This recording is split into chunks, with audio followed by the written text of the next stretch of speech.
హల్లెలూయా. ఎలా తీర్చగలనయ్యా నీ రుణమును, విరిగి నలిగిన హృదయముతో నిత్యము నిన్ను సేవించుసు. విరిగి నలిగిన హృదయముతో నిత్యము నిన్ను సేవించుసు. యేసయ్యా నా జీవితం నీ పాద సేవకే అంకితం. యేసయ్యా నా జీవితం నీ పాద సేవకే అంకితం. ఎలా తీర్చగలనయ్యా నీ రుణము, ఆరిపోయిన ఈ దీపమును వెలిగించినావే. వెలుగు సంబంధిగా దీపస్తంభముపై నిలిపావయ్యా. ఆరిపోయిన ఈ దీపమును వెలిగించినావే.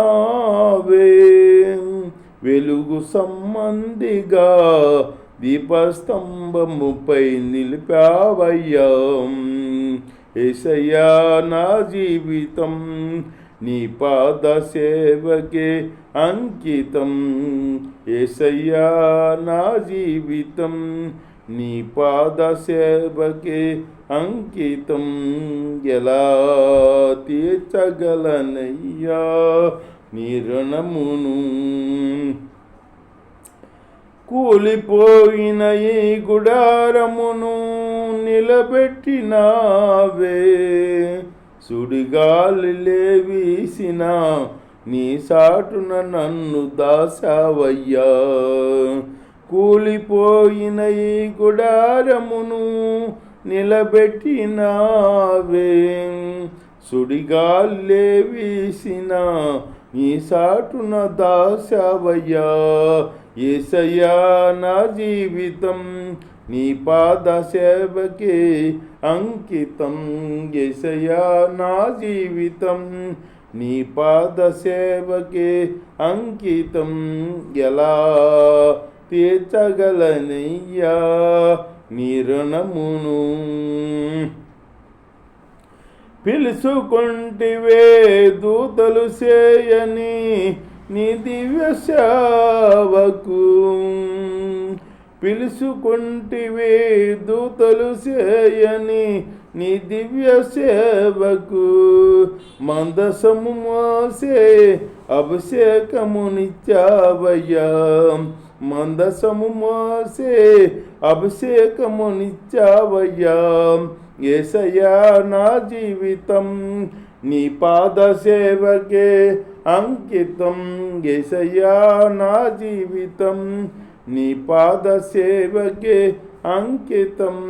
ఎలా తీర్చగలనయ్యా నీ రుణమును, విరిగి నలిగిన హృదయముతో నిత్యము నిన్ను సేవించుసు. యేసయ్యా నా జీవితం నీ పాద సేవకే అంకితం. యేసయ్యా నా జీవితం నీ పాద సేవకే అంకితం. హల్లెలూయా. దేవుడు చెబుతున్నాడా, వాళ్ళు యేసయ్యా అంగిని వస్త్రాల చిప్పి పంచుకున్నారన్నమాట. ఈ నిలువు డంగి ఉంది యేసయ్యకి. ఆ నిలువు డంగి పైనుంచి కిందకి ఒకటే నేతగా నేసుందన్నమాట. నేసుంటే ఆ అంగి సింపలేకపోయారు.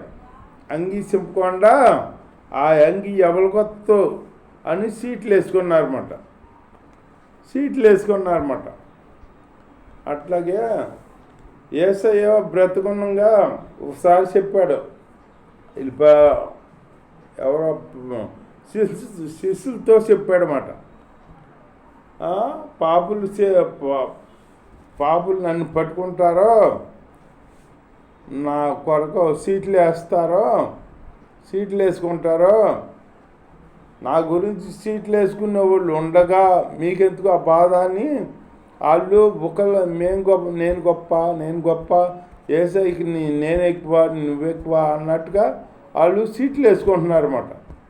వేసుకుంటుంటే అప్పుడు చెప్పాడు ఏసయ్య, గద్దించాడు, నా గురించి వేరే వాళ్ళు ఉన్నారు సీట్లు వేసుకునే వాళ్ళు, మీకెందుకు ఆ బాధ అని చెప్పి అప్పుడు చెప్పాడన్నమాట ఏసయ్య.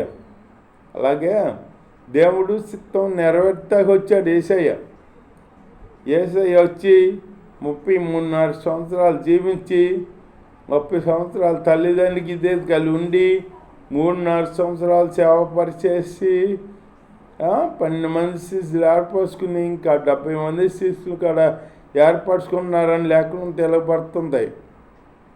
ఎన్నో అద్భుతాలు చేసి ఆశ్చర్యకార్యాలు చేసి చనిపోయిన బిడ్డల కాడ లేవనెత్తి ఎన్నో కార్యాలు చేసి దేవుడు చివరికి మన కొరకు రక్తం అనుసరించాలి అని లేఖనం ప్రవక్తలు రాసి ఉంచారన్నమాట. ఆ ప్రకారం యేసయ్య బలవతాకు వచ్చాడనమాట. వారు దాన్ని చింపక అది ఎవరికి వచ్చునో అని దానికోసము సీట్లు వేసుకుని కొందామని ఒకరితో ఒకరు చెప్పుకొనిరి. సీట్లు వేసుకుందాము అని ఒకరితో ఒకరు చెప్పుకున్నారన్నమాట. దేవుడి స్తోత్రం. వారు నా వస్త్రములను తమలో పంచుకొని నా అంగి కోసము సీట్లు వేసిరి లేఖనము నెరవేరినట్లు ఇది జరిగెను. లేఖనము నెరవేరినట్లు ఇది జరిగిందంట. దేవుడి స్తోత్రం. ఇది జరిగింది. ఆయన తల్లి సహోదరియు క్లోప భార్య అయిన మరియయు మగ్దలేని మరియయు యేసు శిలువ వద్ద నిలబడేరి. యేసు శిలువ వద్ద నిలబడారంట. యేసు తన తల్లియు తాను ప్రేమించిన శిష్యుడును దగ్గర నిలుచుండి ఉండుట చూసి, అమ్మా ఇదిగో నీ కుమారుడు అని తన తల్లితో చెప్పాను. అమ్మ ఇదిగో నీ కుమారుడు అని చెప్పాడు తల్లితో. తల్లి ఇప్పుడు దేవుడి చిత్తం నెరవేర్తాకు వచ్చినా కానీ చనిపోతా వెళ్ళిపోయేటప్పుడు ఈలోక తల్లిని నిర్లక్ష్యం చేయకుండా ఆవిడకి ఒక మార్గం చూపించాడనమాట. యోహాను ఆవిడకి అప్పచెప్పాడు. తల్లి బాధ్యత నెరవేర్చాడనమాట. తల్లిదండ్రిని ప్రేమించాలని సన్మానించాలని చెప్పాడు కదా దేవుడు యేసయ్య. అట్లాగే ఆయన కాడ తల్లిదండ్రిని నిర్లక్ష్యం పెట్టకుండా ఆ తల్లిని యోహానికి అప్పగించాడనమాట. అలాగే పద్ధతి మనకు మాదిరిగా యేసయ్య ఉన్నాడనమాట. యేసయ్య చేశాడనమాట. మా యేసయ్య చేయకుండా మనకి చేయమని చెప్పలా, ఏది చెప్పలా. దేవుని స్తోత్రం. తర్వాత శిష్యుని చూసి ఇదిగో నీ తల్లి అని చెప్పాను. ఆ గడియ నుండి ఆ శిష్యుడు ఆమెను తన ఇంట చేర్చుకునేను. ఆ గడియ నుండి ఆ శిష్యుడు తన ఇంట చేర్చుకున్నాడు. దేవుడి స్తోత్రం. అటు తర్వాత సమాప్తము ఇప్పటికీ సమాప్తమైనదని యేసు ఎరిగి, ఇప్పటికి సమాప్తమైనదని యేసు ఎరిగాడంట. ఎరిగి లేఖనము నెరవేరినట్లు నేను దప్పికొనుచున్నాను. లేఖనము నెరవేరబడాలట్లా అని యేసే నేను దప్పుకొనుచున్నాను అని చెబుతున్నాడు అనమాట. అప్పుడు సిరకతో నిండి ఉన్న ఒక పాత్ర అక్కడ పెట్టి ఉండేను కనుక వారు ఒక స్వాంజి సిరకతో నింపి ఇస్సాపుతో పుడకకు తగించారన్నమాట. ఆయన నోటికి అందించిరి. యేసు ఆ సిరకను పుచ్చుకొని సమాప్తమైనదని చెప్పి తల వంచి ఆత్మను అప్పగించెను. సమాప్తమైనదని ఆత్మను తండ్రికి అప్పగించాడనమాట. దేవుడి చిత్తం చేశాడు ఆ పద్ధతి. దేవుడి చిత్తం చేసి ఇక్కడ వచ్చిన పని అయిపోయిందని నెరవేర్చి తండ్రి చిత్తం చేసి అప్పుడు శిలువకు అప్పగించబడ్డాడనమాట. అప్పుడు వరకు ఎవ్వలో ఏం చేయలేకపోయారు. తండ్రి చిత్తం చేసేదాకా ఎవరు పట్టుకోలే. తండ్రి చిత్తం అయిపోయింది. ఇక అప్పుడు యేసయ్యను పట్టుకున్నారన్నమాట. పట్టుకుని సిలువేశారన్నమాట. సిలువేశారు. అప్పుడు యేసయ్య ఇక సమర్థమైనదని చెప్పి తల వంచి ఆత్మను అప్పగించాను. ఆత్మను అప్పగించాడంట. ఆ దినము సిద్ధపరుసు దినము, మరుసటి విశ్రాంతి దినము, మహాదినము కనుక ఆ దేహములు విశ్రాంతి దినమున శిలువ మీద ఉండకున్నట్లు వారి కాళ్ళు విరగొట్టించి వారిని అంటే శిలువ మీద వాళ్ళు ప్రాణాలతో ఉంటే ఆ ఎముకలు ఇరుక్కొడతారంట. ఈ ప్రాణాలతో ఉన్నారని ఇద్దరు దొంగలు ఆ ఎముకలు ఇరుక్కొట్టారు. యేసయ్య దగ్గరకు వచ్చేటప్పటికి యేసయ్య చనిపోయి ఉన్నాడు. యేసయ్య నా ఎముకలు ఇరుక్కొట్ల. అది లేకుండా నెరవేరబడాలి అట్లా అని రాసి ఉంది. ఎముకల్లో ఒక్క ఎముక కూడా ఎరగదు అని రాసి ఉంది. అట్లాగే యేసయ్య పక్షాన్ని కార్యం జరిగిందన్నమాట. ఎముకలు ఇరుగొట్ల యేసయ్యకి. ఎముక ఒక్కొక్కటి కాడ ఎరగదు అని లేఖనం ప్రవక్తలు చెప్పారన్నమాట. ప్రవక్తలు చెప్పిన ప్రకారం యేసయ్య నెరవేర్తకి వచ్చాడనమాట భూలోకానికి. అంతేగాని తనకి తాను రాలా. దేవుడి చిత్తం నెరవేర్తాకి వచ్చాడు. దేవుడి చిత్తం నెరవేరుతున్నప్పుడు మనం యేసయ్యని గుర్తించాలి కదా. తండ్రి చిత్తం నెరవేర్తాకి వచ్చాడు ఆయన.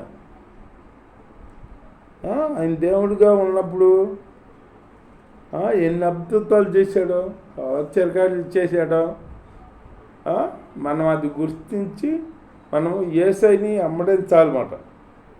యేసయ్యని నమ్ముకోవాలి. యేసయ్య గొప్ప దేవుడు. దేవుని స్తోత్రం, హల్లెలూయా. లేఖనాలు నెరవేర్పు బట్టి అలాగా చనిపోయాడనమాట. చెబుతుంది లేఖనం. యెషయా గ్రంథంలో చెబుతాను అనమాట. లేఖనం నెరవేరాలని నెరవేరింది యేసయ్య పక్షాన్ని. అంతేగాని యేసయ్య తండ్రి చిత్తం నెరవేర్తాకి సిలువలో బలియాగమయ్యాడు. కానీ మామూలుగా అప్పగించబడి చనిపోతాం కాదు. తండ్రి చిత్తం నెరవేర్చాలని పాపుల చేతికి అప్పగించబడ్డాడు. మన కొరకు, మన పాపాల కొరకు, మనం చేతులతో చేసిన పాపాల కొరకు ఆయన చేతులు చీరలు కొట్టారన్నమాట. మన కాళ్ళతో చేసిన పాపాల కొరకు ఆయన కాళ్ళలో చీరలు కొట్టారన్నమాట. మన తలంపుల ద్వారా చేసిన పాపాల నిమిత్తం వాళ్ళకి ఆయనకి తలకి ముళ్ళ కిరీటం పెట్టారు. అట్లాగే మనం చేసిన పాపాలు ఆయన్ని ప్రాణ మీదకి తీసుకొచ్చి ఆయన చెల్లించాడన్నమాట ఖరీదానం. అలాగే ఇస్సాకుకు బదులుగా గొర్రెపిల్ల వచ్చిందని ఆది కాండంలో అబ్రాహం ఇస్సాకు పలిస్తాకి వెళ్ళినప్పుడు అన్నారు చూడు. అట్లాగే ఇస్సాకు బదులుగా గొర్రెపిల్లలాగా వచ్చాడనమాట యేసు ప్రభు. గొర్రెపిల్లగా వచ్చి బలయ్యాడనమాట. దేవుడు స్తోత్రం.